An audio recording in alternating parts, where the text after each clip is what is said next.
हमनिया के नाम से जवार करेला हम हमार हथियार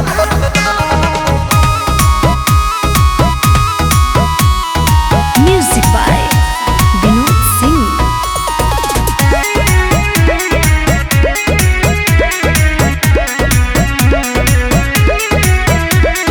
हमारा के देखी जे बेचैन होई ओकरा ऊपर सुन बैन होई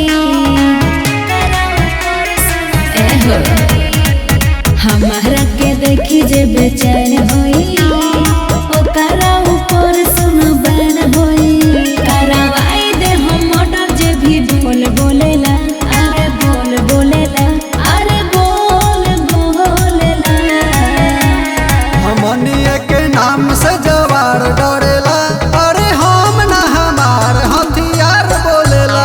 अच्छा सही बात है हमनिया के नाम से जवार डरेला अरे हम ना हमार हथियार बोलेला। अरे जाजा सही बात है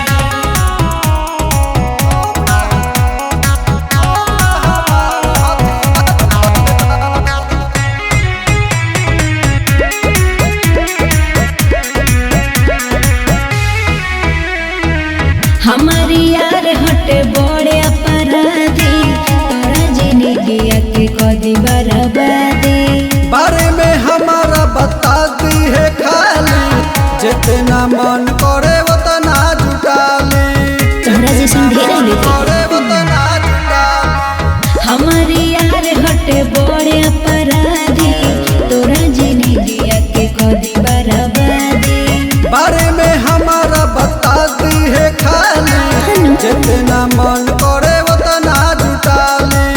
रहे दा तोरा जैसन मजनुआ के रोजे ठोकेला अरे रोजे ठोकेला अरे रोज ठोकेला हमनिया के नाम से जवार डरेला अरे हम ना हमार हथियार बोलेला।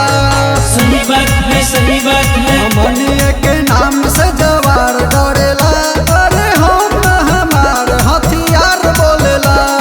सही बात है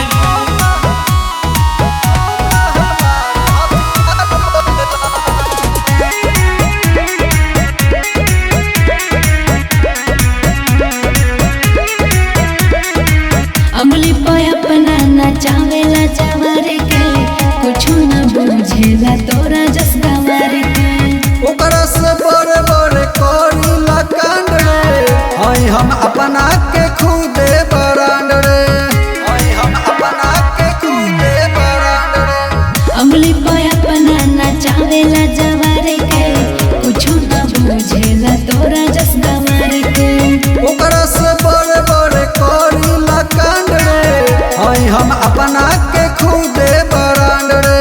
अच्छा तो देखते रहो अमित अभिराज से बाबू झूठे बोलेला अरे झूठे बोलेला अरे झूठ बोलेला हमनिया के नाम से जवार डरेला अरे हम ना हमार हथियार बोलेला।